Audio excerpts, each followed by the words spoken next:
Good morning, good afternoon, and good evening, everybody. Hey, welcome to this episode of the Note Closure Show on Money Mondays here. And hopefully you had a great Easter weekend. It's hard to believe that we are already halfway through April or two-thirds of the way through April.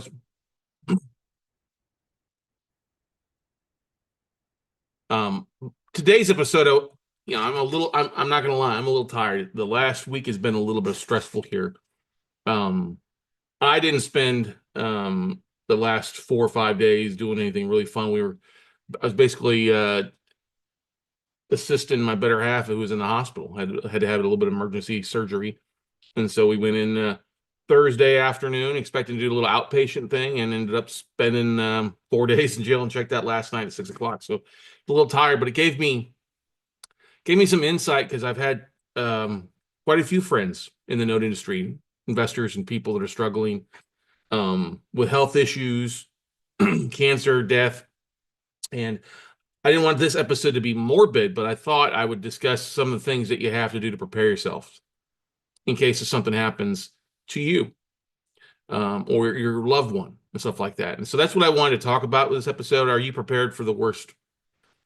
And by the worst, a lot of us as entrepreneurs, we think about, oh, a deal goes south, the deal doesn't make as much money, I've got to foreclose instead of being a loan mod, or something bad happens to the asset. There's a lot of people in the multifamily space who are struggling right now because of all the distress out there. And that's not necessarily what I'm diving into. I'm talking about the fact, I'll give you an example. We had an investor, a coaching, not a coaching student, but he was a monthly membership student. He'd bought a few notes, gotten old, and was fighting cancer. He's in his 80s. Wayne was his name, private investor in one of our deals. And he passed away. He had lung cancer and passed away. And I get it let me know, notified me that he was struggling with this. And I was like, that's fine. We were paying him on his quarterly payments as we're working through this deal. And he was happy with that. And he bought some other notes and was doing well with that. But then I get a phone call from his wife about Wayne passing. And I'm like, okay, and she's aware what he did. She wasn't necessarily the biggest fan of real estate. She didn't have that background. But it was kind of funny because she said, well, there's as many photos or images of me in his phone for taking screenshots or saving images of deals that of his grandkids, which is kind of nice. Wayne was just a great guy. I absolutely miss him in a lot of cases. And his wife is absolutely just a wonderful person. But she was knowledgeable that he was in deals, but didn't know where everything was at. And so we spent some time going through. So, well, here's his one deal he's got with us. Is there any other deals? Let's, look in his email, look for any receipts or anything like that from like servicing companies. And lo and behold, he had already liquidated the other four assets, and it was just this one. And she was completely fine with us. Like, hey, just keep making quarterly payments to me. When you sell the asset, we'll do it. And so it was good. We went through the foreclosure, we fixed up and sold it, and she was very happy and getting paid off, and it has moved on. That's a good thing where she's informed. Recently, we've had another student of ours, actually a coaching student out of Houston, Joe, pass away from cancer, an older guy, but his wife and two kids, she really doesn't know what he has. She's not in the real estate space. She's in the nursing space.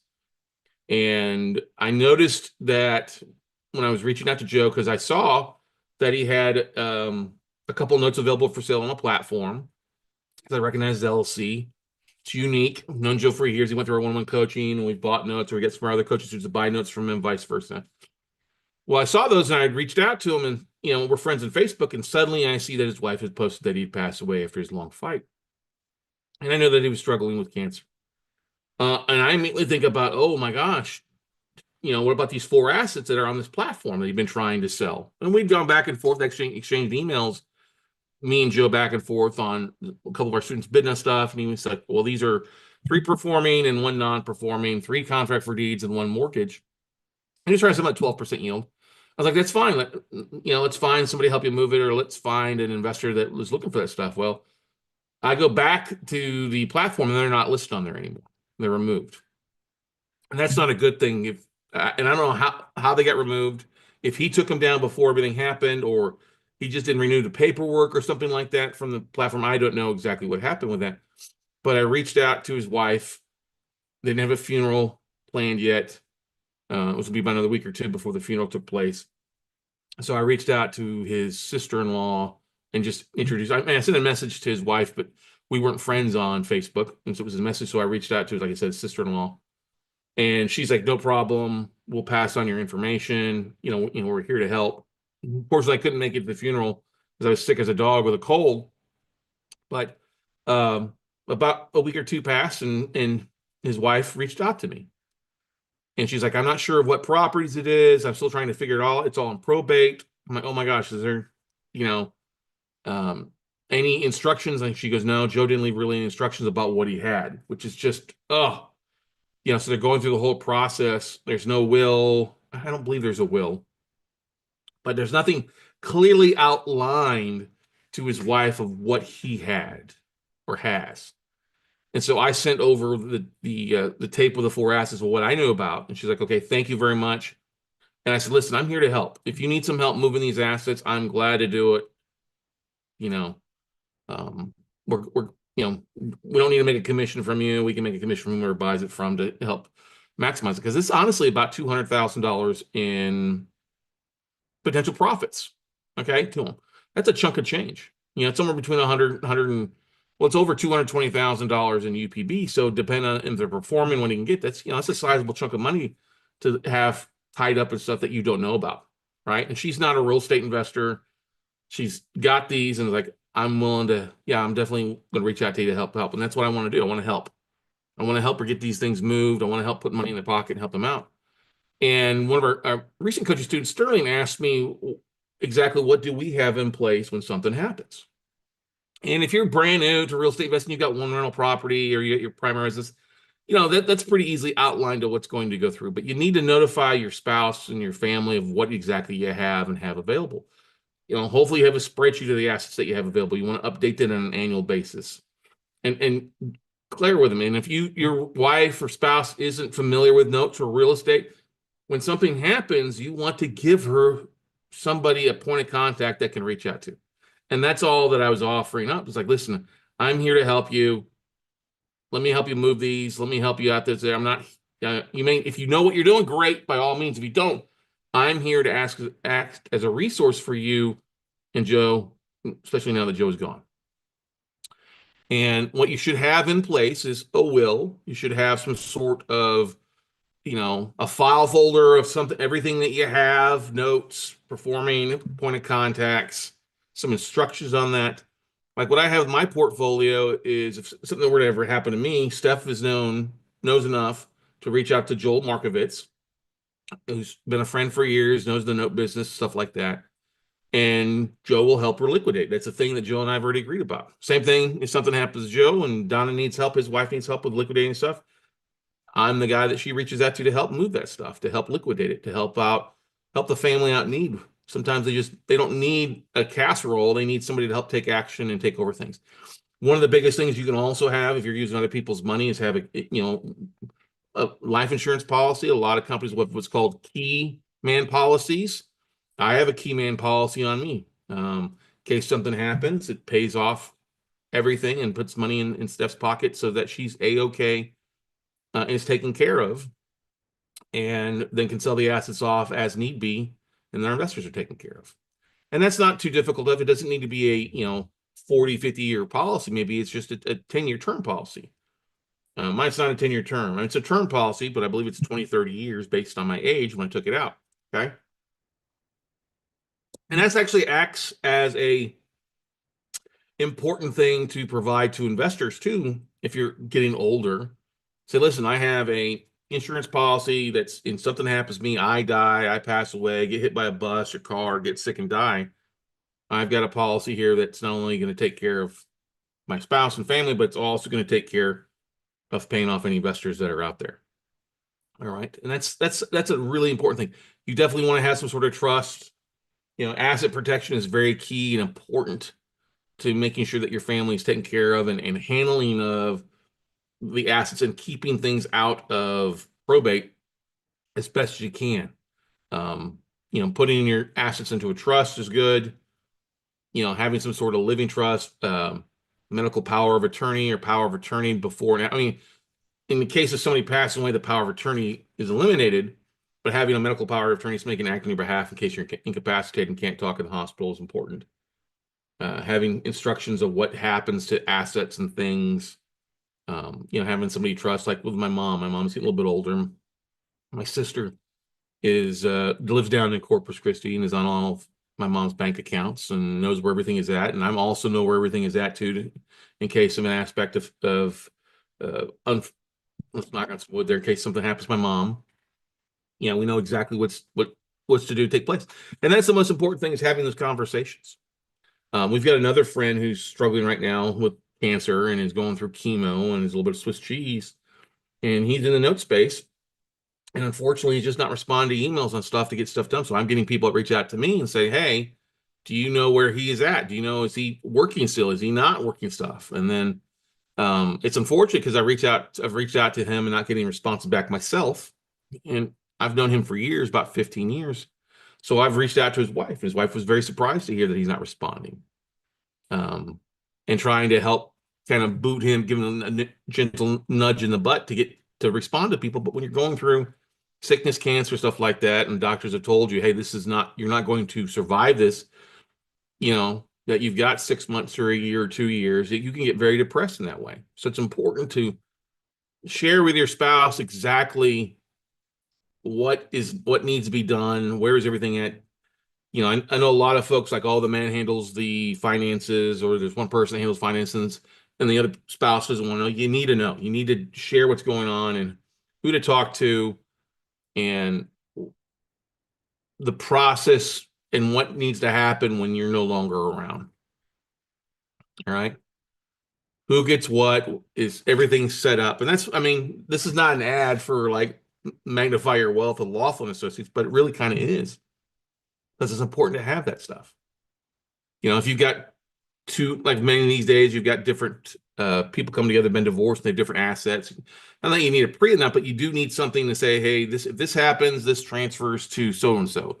Or if this happens, this goes out to A, B, and C, or this gets paid to A, B, or C. You know what I mean?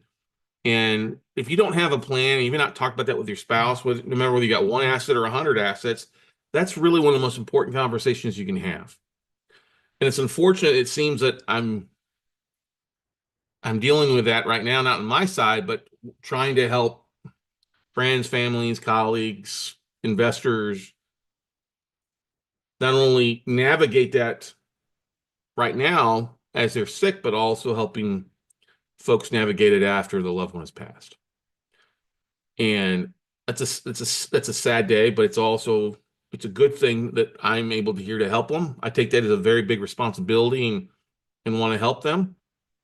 And that's the biggest thing. If you're a note investor out there and you've got a portfolio of stuff, whether it's 1 or 100, and your spouse or loved ones aren't necessarily in that business, you need to put something in place of who they need to reach out to, who they need to talk to, what do you have, and put it somewhere that's easy to get, right next to those life insurance policies, your birth certificates and stuff like that.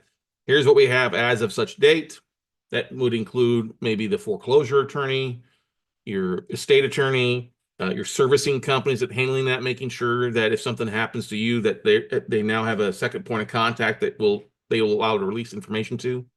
All that stuff is very important and relevant. And it seems like we are losing a lot of people with death and issues and cancer, stuff like that. Why that's happening. It's a whole different episode. And this is not meant to be morbid, but I just want you guys to know it needs to be said, and you need to take the time, share, hey, something happens to me, here's where you go to find everything, and here's who you reach out to help you out with that. And if you're one of those folks that has a portfolio and you need help with it, or you know your spouse will need help with it, and you don't know who to reach out to, feel free to reach out to me. I'm glad to help talk with you, help you move that stuff, or be the point of contact to help you make sure that your family's taken care of and your assets are sold or transitioned off or sold off or whatever it is. Or help explain what you have to your spouse so that they feel more comfortable and aren't missing out on some things. All right. And that's the biggest thing I want this episode to be about, ladies and gentlemen, is that, when you're sick and everybody feels good. Oh, I don't want to talk about death. You need to have those conversations. I can remember having a conversation with my dad 15 years ago before he passed about, he was sick in his last 2 years. He was kind of sick quite a bit. Didn't feel good. He was, he knew his life was limited. Um, but having those conversations are some of the not only some of the hardest conversations, but also some of the most fulfilling, knowing that um, everybody's on the same page. And that's one of the great things about it. When my dad passed, obviously everything just went to my mom, which is fine, but we were there, my sister and my brother and I, to help out as best we can. And when he had a store, so helping him get the store closed, but my mom was fully aware of asks they had, and because they've had that conversation and we knew which route we wanted to go, and we were able to do that pretty effectively. A lot less grief, a lot less family drama, and that often seems to happen when you have a death in the family. Drama, in some cases. Luckily, some of the folks that we're helping out, they don't have a lot of family drama. They just need help in moving the assets, and that's what we're here to do. But I just wanted to let you know, guys out there, is make sure you cherish your loved ones. If you respect somebody and they're going through a rough time, don't be hesitant to pick up the phone and tell them you care about them and that you're there for them. Um, there's a lot of folks struggling out there right now. I'm not talking financially, health wise, stuff like that, with different things. Just pick up the phone, call somebody. We always love to hear that and hear from people. And if you are, like I said, if you've got a portfolio, you're looking to move some stuff and you need a point of contact, it's somebody that can reach out to, that your spouse or family, to help you move or liquidate a portfolio or help them move it, operate it, whatever, feel free to reach out to me and I'd be glad to be that guy. And you can always book a phone call with me at talkwithscottcarson.com, or you can reach me directly at scott@weclosenotes.com. So, um,